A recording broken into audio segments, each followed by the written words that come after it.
Yeah, I want to know why. I mean, just why. Yeah. Like, I understand the big picture. I just did a great podcast with my friend Erwin McManus, who's a pastor, and we talked about all these difficult questions that people have, like, why does God allow evil? Why does God allow pandemics? And all these things. I want to ask, like, why? Like, why is this the setup? Because I do get it's a battle of good versus evil, but why did you choose good and evil? Why do you allow evil? Why do you allow this to be the story that we're telling? So what was the reasoning for that? And also how?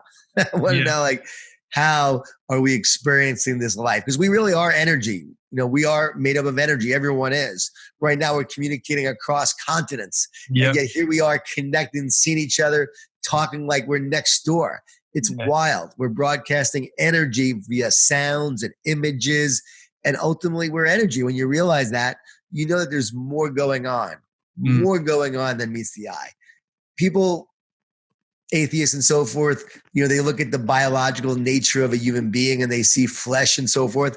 No, you can't look at that. You've got to look at the energetic nature of a human being and realize that the cells, 100 trillion cells, are communicating at an energetic level, communicating via energy in some capacity that we can't even fathom or understand.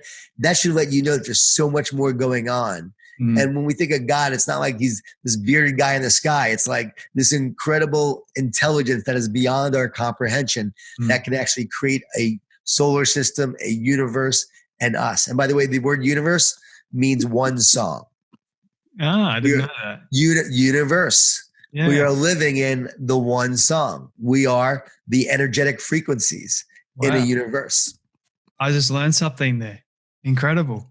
Well, I'm glad I came on. At least I shared one thing that was helpful. No, honestly, you've been sharing a lot of things that have gotten my mind really, really thinking at the moment, which is a dangerous thing for me because my brain's always going a million miles an hour. So trying to focus on the one thought or more thoughts is just very tricky for me.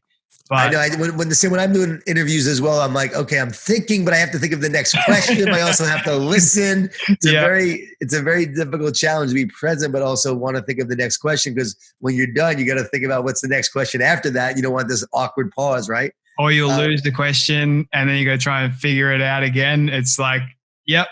I've been there. But my book, The Garden, it comes out at the end of June, The Garden, and it's about the battle of good versus evil. So I hope you read it. I encourage others to read it. It's really going to be a powerful story that they'll learn. And I think they'll understand so much more when they read this, because I wrote it in about a week and a half. It's pretty powerful. What? And a week and a half, it's like the 5 Ds that, you know, evil uses to try to sabotage us and how we can overcome those 5 Ds. And the 5 Ds are doubt, discouragement, distortion, which is lies, distractions, and division.